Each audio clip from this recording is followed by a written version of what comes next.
Bonjour docteur. Bonjour. De votre dernière garde, vous êtes revenu en disant « Oh là là, je ne sais pas ce qui se passe, il y a une vraie épidémie d'entorse de la cheville ».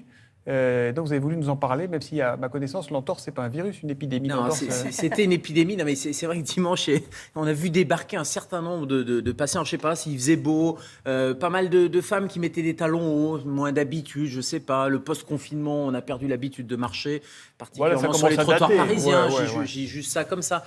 Et effectivement, il y avait pas mal d'entorses. Alors ceci dit, c'est pas très étonnant. Il y a 6000 cas par jour d'entorse. Donc ça reste un des traumatismes les plus importants. L'entorse la plus fréquente, c'est l'entorse de la cheville, évidemment. Je vous ai amené une cheville. Regardez, je vous ai amené mon pied. Je vous explique pas dans les transports en commun. Hier, quand je suis sorti des urgences avec ça, c'était un peu bizarre. En fait, l'entorse de cheville, le mécanisme classique, c'est ça va se tordre sur le côté. Vous savez, c'est le pied qui part à l'intérieur et vous avez des ligaments. En fait, c'est pas les os qui sont embêtés, mais c'est vraiment les ligaments qui sont là pour entourer l'articulation et qui risquent, qui vont s'étirer, c'est ce qu'on appelle la foulure, hein, c'est une entorse de cheville. Alors il n'y a pas de luxation, les os ne sont pas déboîtés, ils ne sont pas cassés, c'est simplement les ligaments qui sont plus ou moins étirés, parfois ils sont rompus et c'est ce qui va définir finalement la gravité de l'entorse. Donc ça veut dire que la foulure, c'est une petite entorse. Hein, la foulure, bénigne. c'est une entorse, c'est une petite entorse et effectivement ça peut aller jusqu'à un arrachement. Et dans ces cas-là, est-ce qu'il faut se précipiter aux urgences, faire une radio par exemple? C'est pour ça que je suis revenu énervé en disant mais ils sont tous venus aux urgences parce que finalement l'immense majorité des cas, il n'y a pas besoin de se précipiter aux urgences et vous pouvez très bien gérer les choses parce que le seul risque c'est le ligament qui va arracher un bout d'os.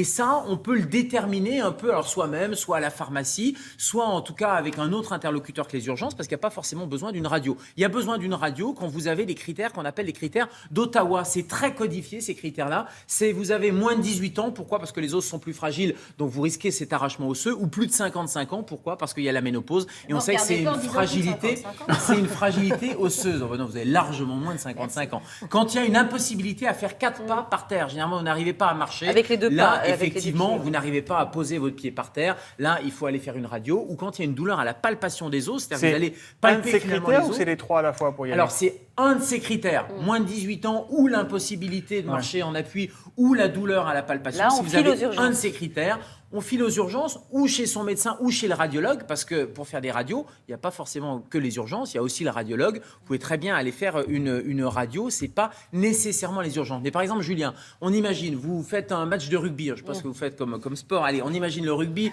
vous tordez la cheville et vous avez largement moins de 55 ans, un petit peu plus de 18, un petit peu plus de 18 ans. Bon.